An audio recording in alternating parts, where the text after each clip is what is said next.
We can never predict the unexpected, and if catastrophe impacts you, how might it impact all parts of your life?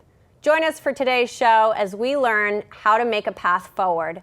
Welcome to Woman2Woman today, where we talk to inspiring women who are helping other women reach their goals and are changing traditional industries and roles in a very positive way. I'm your host, Jen Maceda, and on today's show, we are joined by Mary Ellen Wasilewski, founder, CEO, and president of BLT Strategies, a consulting firm that supports leaders in delivering extraordinary results even after personal catastrophes. Thanks for being with us today, Mary Ellen. Thanks, Jen, for having me. So you've got a story that helped you in the creation of this, these strategies that you help executives to go through. Tell us that story, if you would. Probably about 15 years ago now, while vacationing with my children, I got the call that there was a fatal heart attack with my husband. All you have to hear is fatal. You don't need to hear the rest. And at that point, I was a stay-at-home mom, and now I had to pick up my life. I became instantly changed from married to single, from a supportive parent household to a one-parent household, and I had no career at that time. I had already put it on hold. So what you get is me rebuilding. And in that rebuilding process, I learned an awful lot of things that I did not see anybody else looking at or talking at, and that's what made me bring BLT to the forefront. Yeah, because you didn't see the support that you needed. Were you searching for things that just weren't there?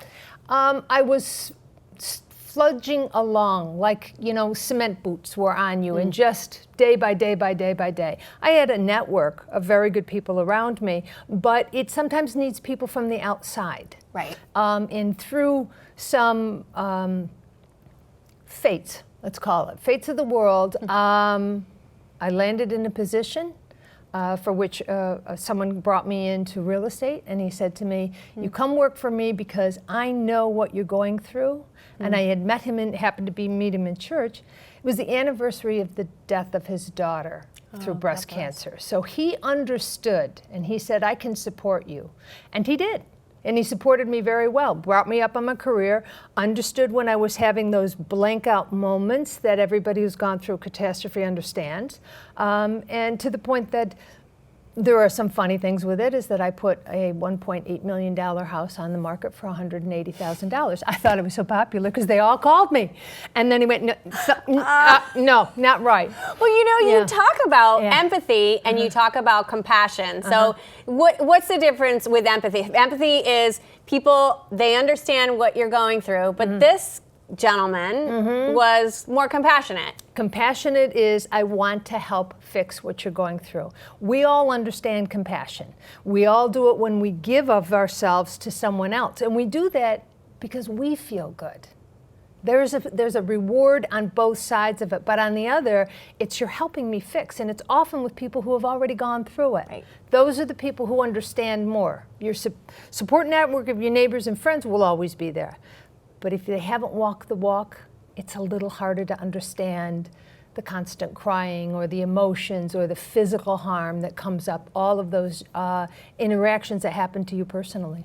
Well, I'm sorry that you went through that personally. Thank you. But in some ways, thank goodness for other people that you did, because you are now creating these tested strategies that are helping mostly career women to get themselves moving forward. And you say it's not just about career. Tell us what it is also about. Anyone that goes through a transition, and we all go through transitions, from the smallest to of you putting your child on the bus for kindergarten for the first time, to the unthinkable death of someone that you love. Divorce is in there, grief, loss, any of that is a transition. And when we go through these transitions, they have multiple effects. That was what I was able to uncover, is that we treat them now as just an emotional.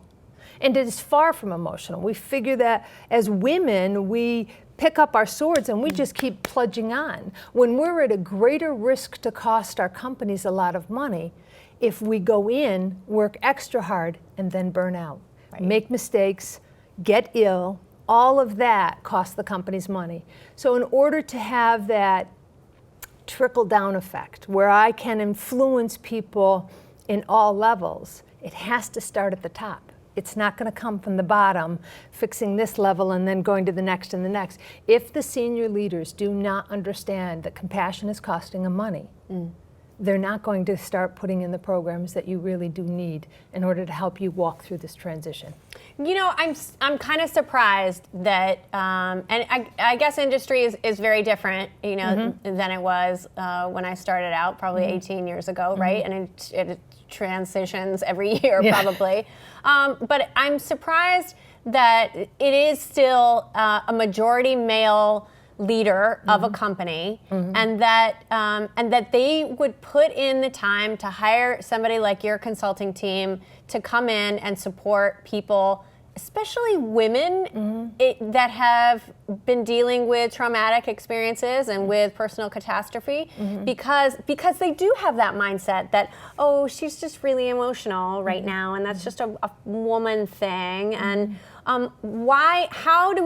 how is their mind being changed that they have to keep women at their company, one, and two, we need to make an environment that they can be okay with themselves and work on themselves, but also be productive for the business.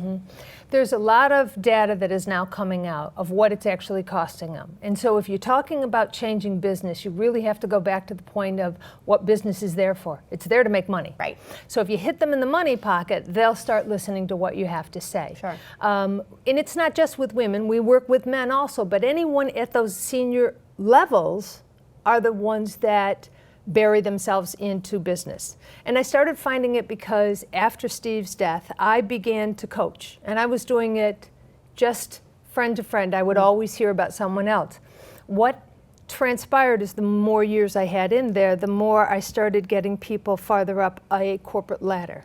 And that's when I started to see more and more of this burnout. Most companies have a grief policy of 4 days. Okay, so 4 days, you go home, you deal with whatever you have to deal with, and you come back to work. 4 whole days. That's really good, huh? So you get 2 weeks for vacation, but 4 days is all they get.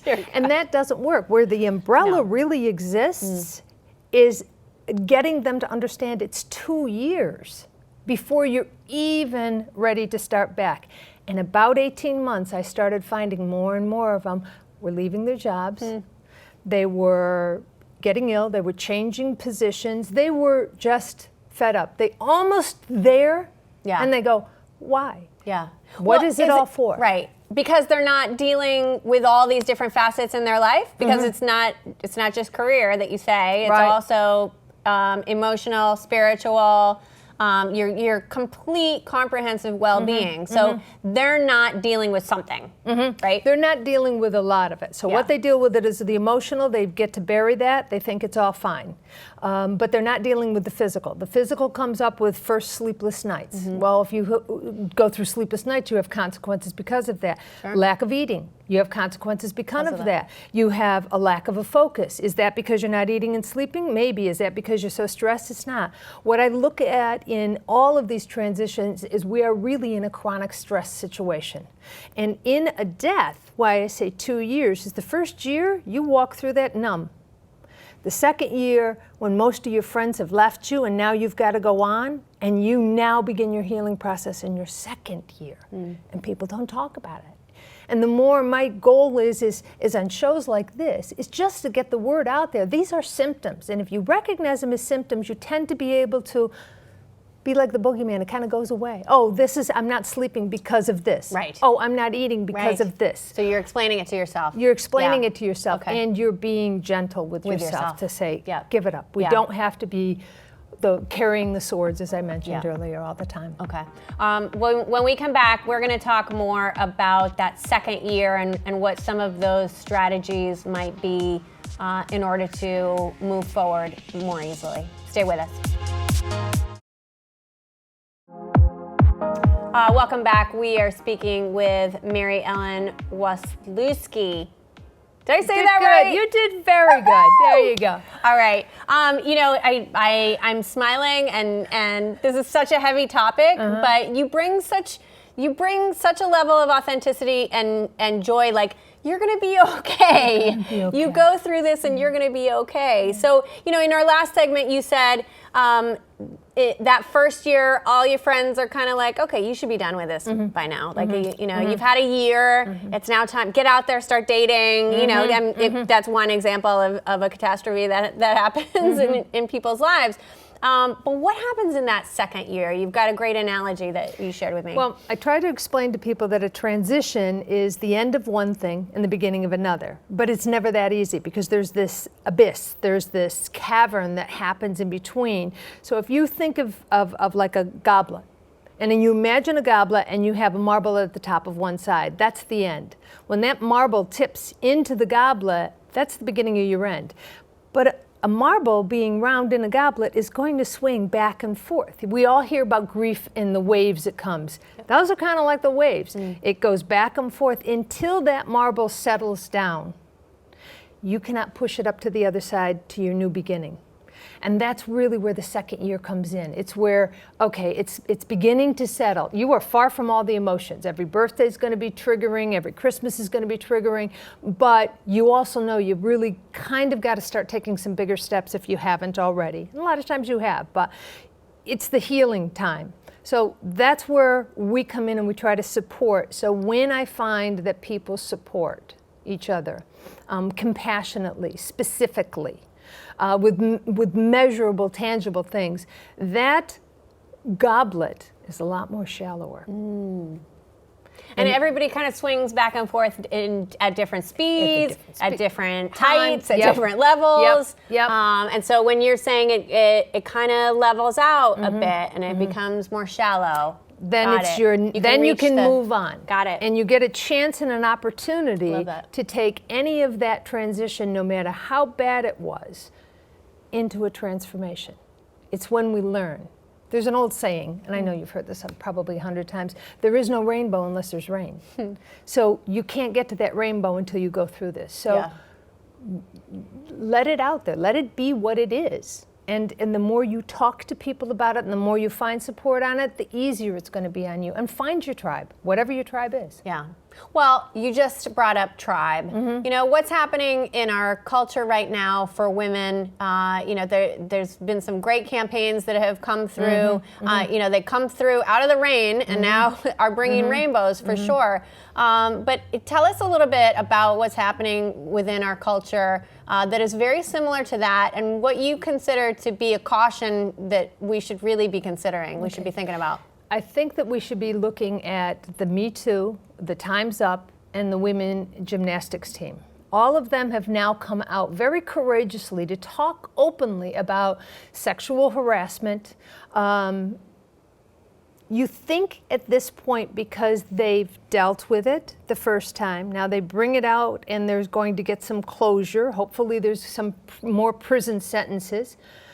But it's not. For these women, what they need to all recognize is this is the beginning of your transition. That marble just went. It did not fall the first time you went through this.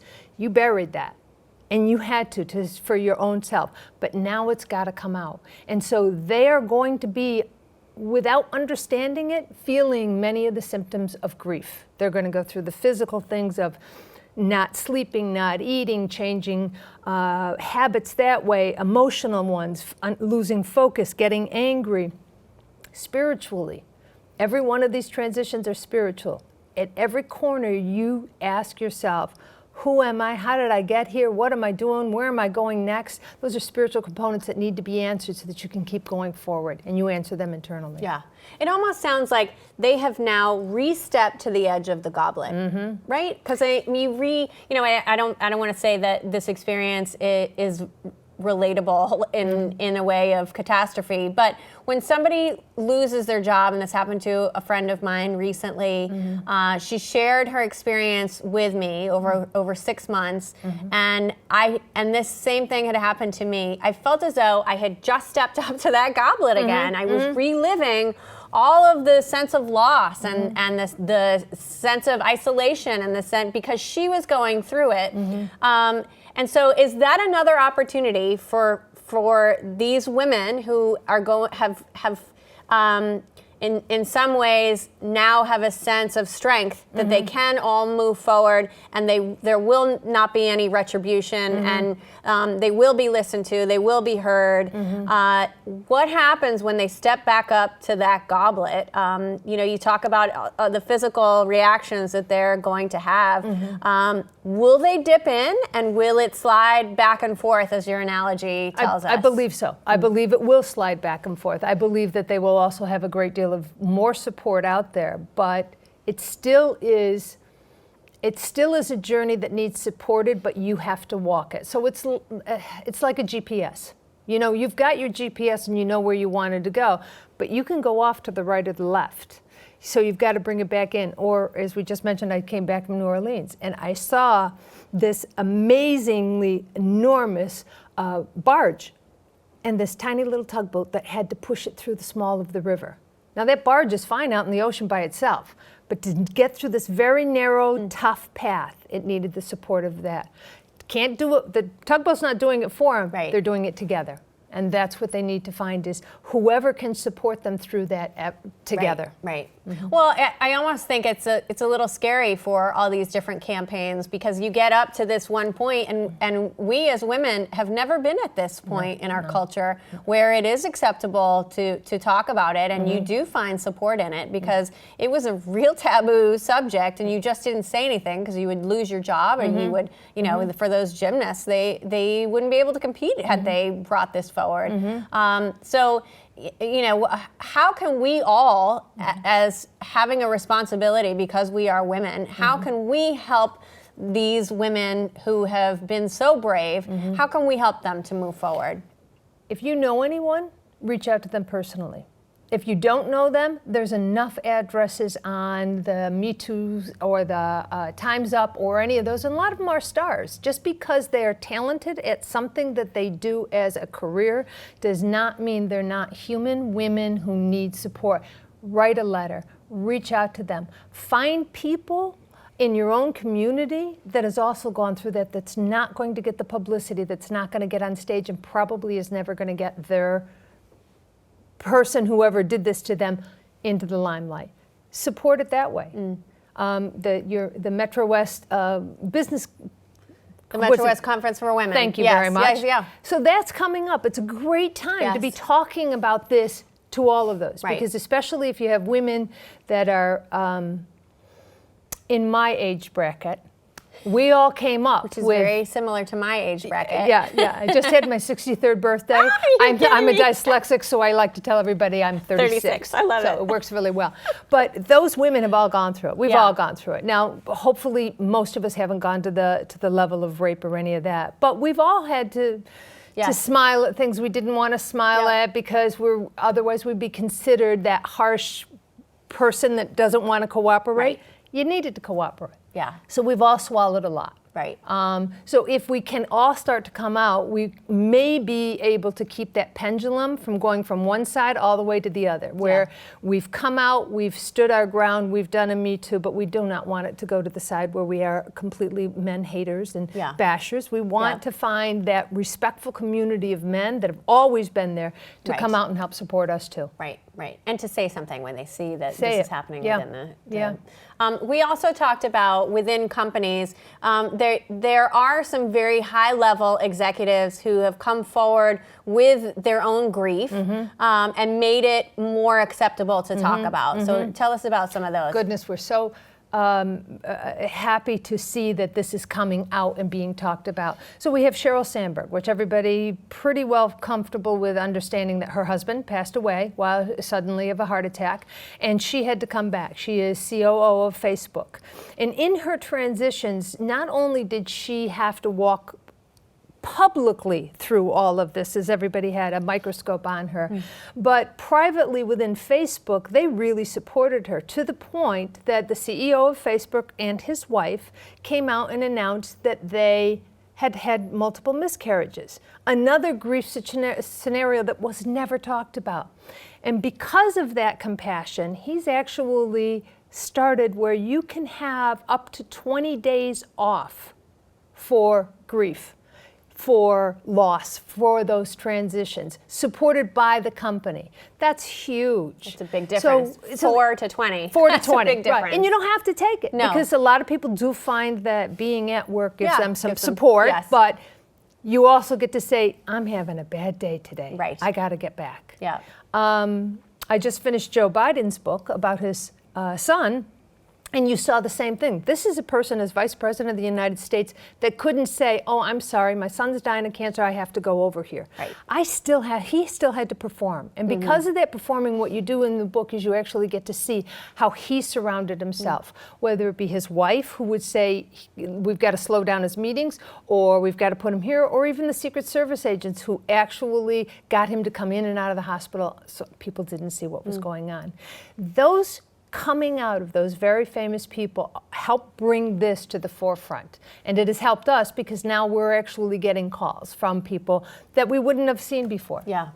So. That's great. Well, we're so glad that you had a chance to come on this show and talk to this, because I think everyone goes through some level of traumatic experience and personal catastrophe, and dealing with it within a career and being given that level of support and those strategies is so critical to not just our careers, but also to our personal well-being and our personal growth. So thank you, Mary Ellen, for creating BLT strategies as well, and a whole team of people that focus on this every day. So. Oh, thank you very much for having me. The more we talk about it, the more it comes out of the closet and people can heal. That's right. Okay. Good.